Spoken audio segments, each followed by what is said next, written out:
todos y todas. Bien, buenos días. Como siempre, les agradezco su presencia en la habitual rueda de prensa tras el Consejo de Gobierno. Paso a relatarles los 5 asuntos más importantes que componen el orden del día del Consejo de Gobierno de hoy. En primer lugar, aprobamos hoy la convocatoria de las subvenciones para la financiación de préstamos a titulares de explotaciones de cereal, olivar y viña de secano, así como a titulares de explotaciones de ganado bovino, ovino, caprino, porcino, equino y apícolas radicadas en nuestra comunidad autónoma. En total, la Junta de Extremadura aportará 4 millones de euros en préstamos de 3 años. Estos préstamos son para afrontar los sobrecostes de alimentación principalmente que están sufriendo las explotaciones agrarias fruto de la sequía, fuerte sequía que estamos padeciendo. La cuantía de los préstamos estará comprendida entre 3.000 y 40.000 euros por titular de explotación agraria. El plazo de amortización será de 36 meses y el tipo de interés será fijo como máximo del 1,5%.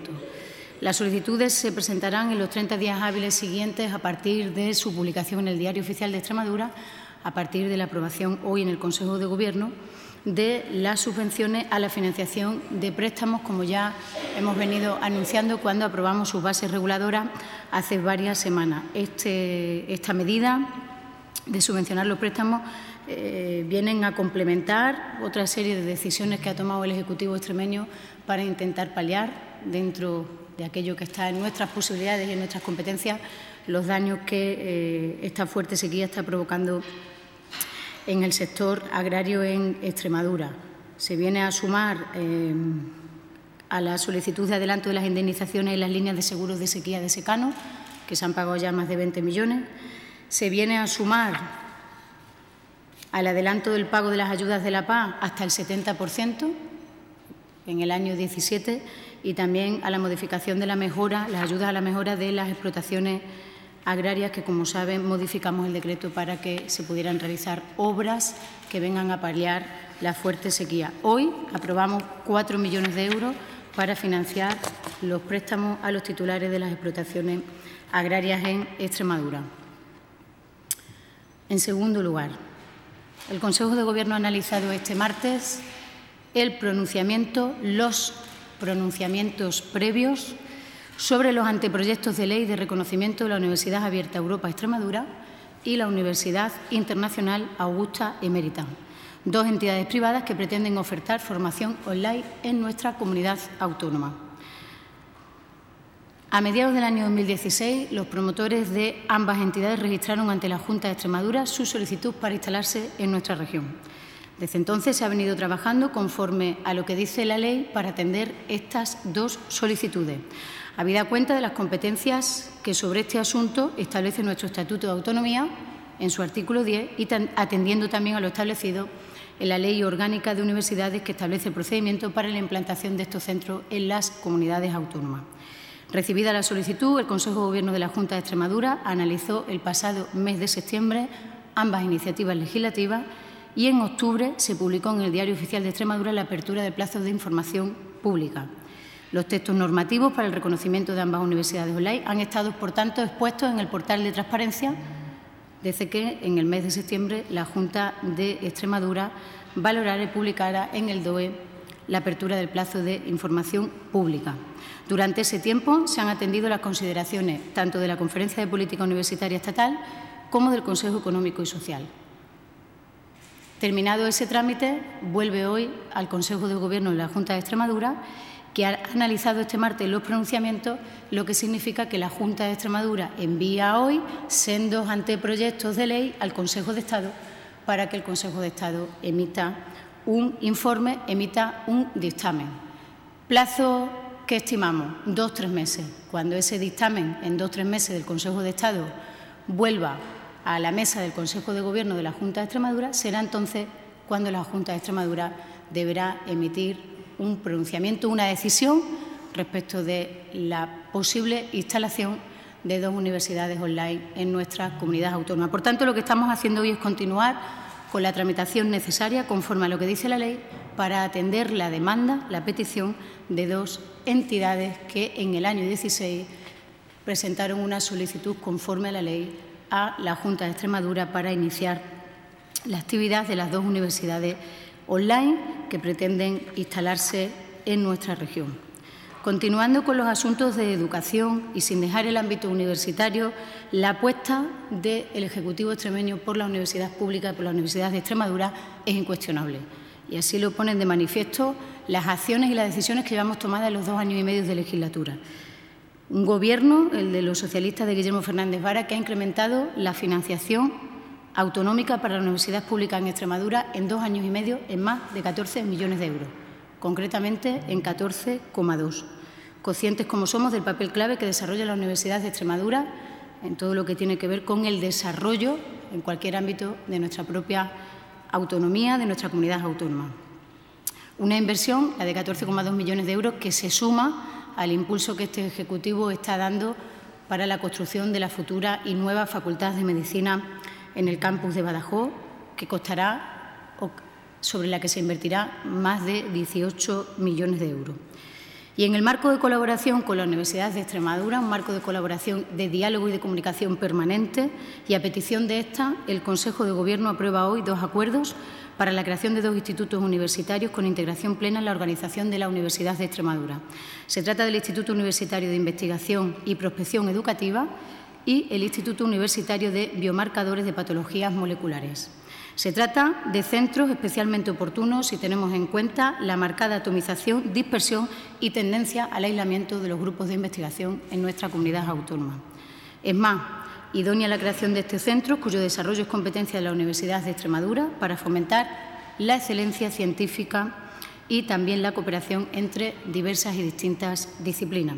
En el caso del Instituto de Investigación y Prospección Educativa se persigue adoptar una visión amplia del mundo educativo, el abandono y el fracaso escolar, el riesgo de exclusión social en la sociedad del conocimiento, la educación para la salud o el respeto a los derechos humanos, entre otras cuestiones, necesitan de un enfoque interdisciplinar que proponga soluciones para que la Administración educativa, las escuelas, pero también la familia, puedan desenvolverse en un entorno cada vez más cambiante y competitivo, si además tenemos en cuenta que la educación es el motor, es la caja negra de la sociedad. Por tanto, este instituto será un lugar de encuentro que permitirá ofrecer a la sociedad respuesta a las distintas problemáticas que el mundo educativo tiene y que han de ser abordadas. Y, en segundo lugar, el Instituto Universitario de Biomarcadores de Patologías Moleculares se concibe como un centro que integre y potencie las líneas de investigación que actualmente se están desarrollando en materia de salud en la Universidad de Extremadura.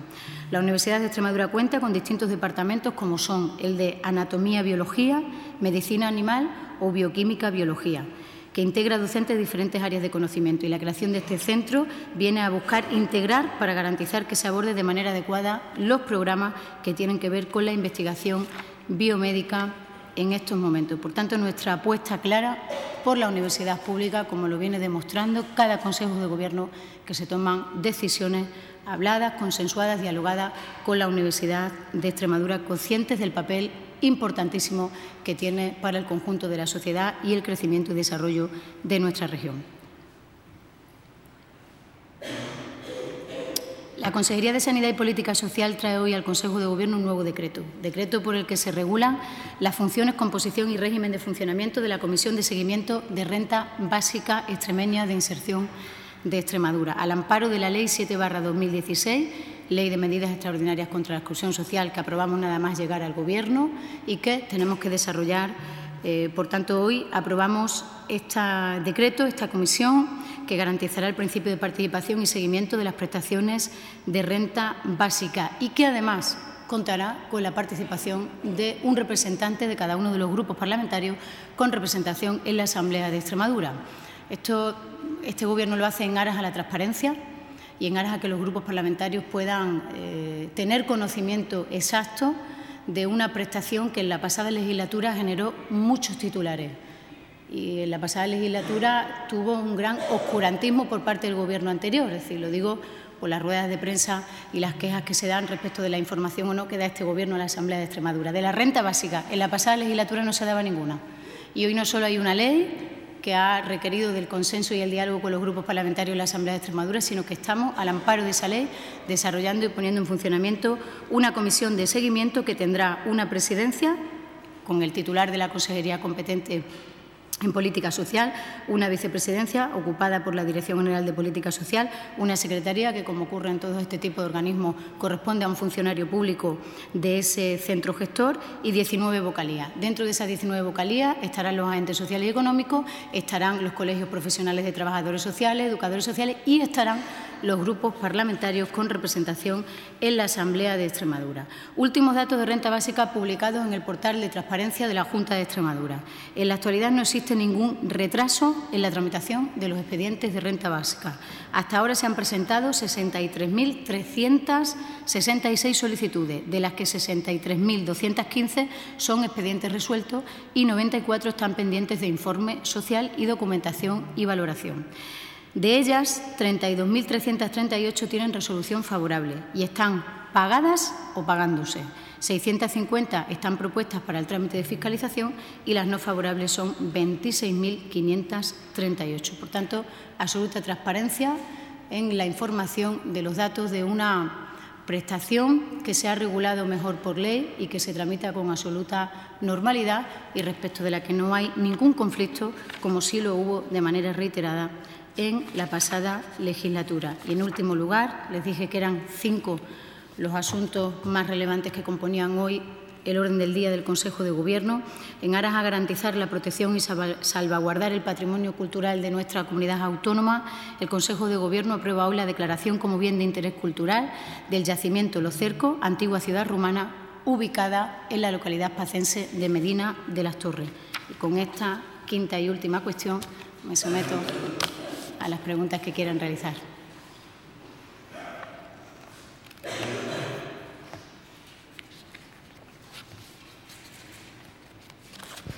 Hola. Qué alto. Buenos días.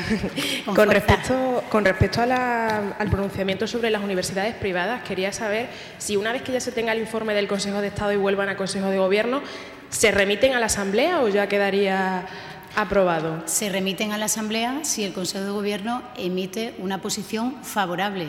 Es decir, el último paso, una vez que venga el informe del Consejo de Estado, es que el Gobierno de la Junta de Extremadura diga sí o no, para decirlo de una manera esquemática. Ese sí implica que se aprueban 2 proyectos de ley que, por tanto, inician su tramitación parlamentaria como cualquier otro proyecto de ley que tiene que ir desde el Consejo de Gobierno aprobado para que inicie su tramitación parlamentaria. Y luego había un tercer proyecto de universidad privada que tenía interés en implantarse en Plasencia. Quería saber cómo está ese proyecto.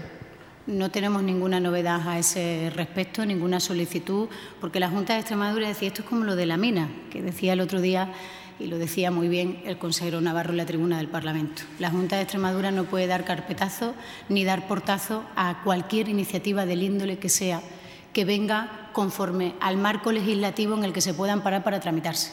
De ninguna de las maneras, porque entonces esta Administración estaría incumpliendo la ley. Por tanto, esto es lo mismo. De esa tercera o posible implantación de la Universidad Católica, que es por la que usted me pregunta, no hay una solicitud y, como no lo hay, pues la Junta de Extremadura no puede decir nada y, además, todo lo que se ha dicho a través de los medios de comunicación, que algunas veces no es lo más pertinente.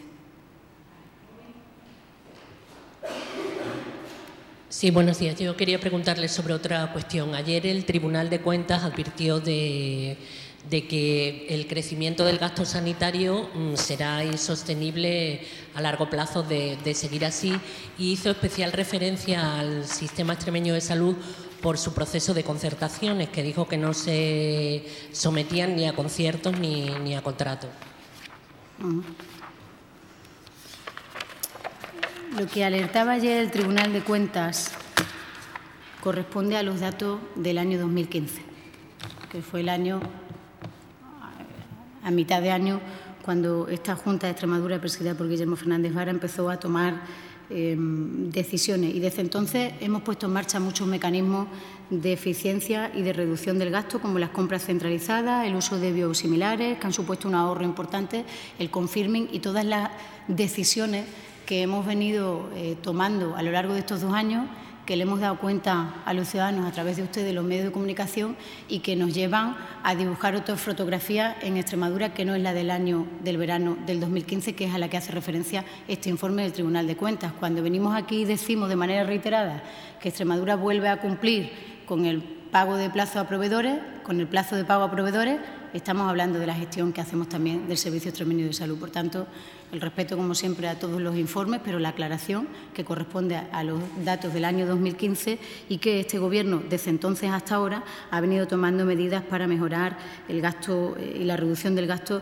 en lo que al Servicio Extremeño de Salud se refiere, como, por ejemplo, las compras centralizadas o el uso de biosimilares. Esto no quita que nosotros no veamos la realidad que, de manera reiterada, el presidente extremeño, que es un gran conocedor de la sanidad en España y, en particular, del Servicio Extremeño de Salud, alcemos la voz para concluir que la sanidad no está lo suficientemente financiada en nuestro país y que tenemos un problema porque la sanidad está infrafinanciada. Fue una reiteración que hizo el presidente de la Junta en la conferencia de presidentes a nivel nacional y que, al hilo de su pregunta o al calor de su pregunta, me permite reiterarlo de nuevo y otra vez.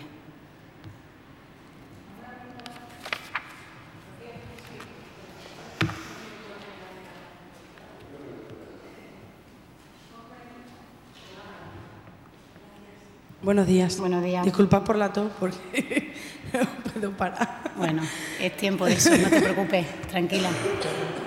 Maldito frío. Quería preguntar sobre la mina de litio que se está presentando hoy en Cáceres. No sé si hay algún aporte más desde la Junta de Extremadura. Y también sobre una denuncia de la Federación Extremeña de Drogodependientes que dice que con el IRPF no le va a llegar para subvencionar a organizaciones que se están encargando de estas personas. No sé si hay alguna solución prevista desde la Junta. Gracias. De la mina de litio, nada nuevo que no contara el consejero de Economía en una comparecencia a petición propia en la Asamblea de Extremadura. Yo creo que el consejero fue bastante claro y dio un mensaje también tranquilizador, ¿no?, a aquellos que quieran invertir en esta región, iniciar una actividad, crear puestos de trabajo. Esta Administración no puede dar carpetazo ni cerrar la puerta sin seguir el trámite administrativo pertinente que ampara a quien tiene una iniciativa. Que no es que quiera el Gobierno o no. Por tanto, nada nuevo y absoluto respeto por las decisiones de presentación, de reunión o de encuentros que la empresa legítimamente quiere hacer, de la misma manera que mostramos nuestro respeto por los ciudadanos que han querido manifestarse y protestar en contra de esa actividad o del inicio de esa actividad en Cáceres. Respecto a la convocatoria del IRPF que me relata, no es el único caso que se ha quedado fuera o que el importe económico que le ha sido aprobado, que esto se publicó en el Diario Oficial de Extremadura la semana pasada, es insuficiente. Lo que está haciendo, sabéis que es la primera vez que se gestiona con esta nueva modalidad, que antes lo resolvía el Ministerio y ahora lo hacemos las comunidades autónomas, eso ya lo explicamos aquí, y lo que está haciendo la Consejería de Sanidad y Política Social, por tanto la Junta de Extremadura, es estudiar en estos momentos todas aquellas que se han quedado fuera para intentar, a través de otras convocatorias, dentro de la amplia gama de convocatorias, amplia gama no es lo más correcto, rectifico, dentro de las distintas convocatorias que hay en materia de política social en la Junta de Extremadura, pues intentar articular a ver a qué otras convocatorias de ayuda pueden concurrir. Y en cualquier caso, estamos escuchando a esas organizaciones que se han quedado fuera. Hoy el propio consejero Vergeles tenía una reunión con una de ellas, no sé concretarle con cuál, y estamos atendiendo esa demanda como no puede ser de otra manera.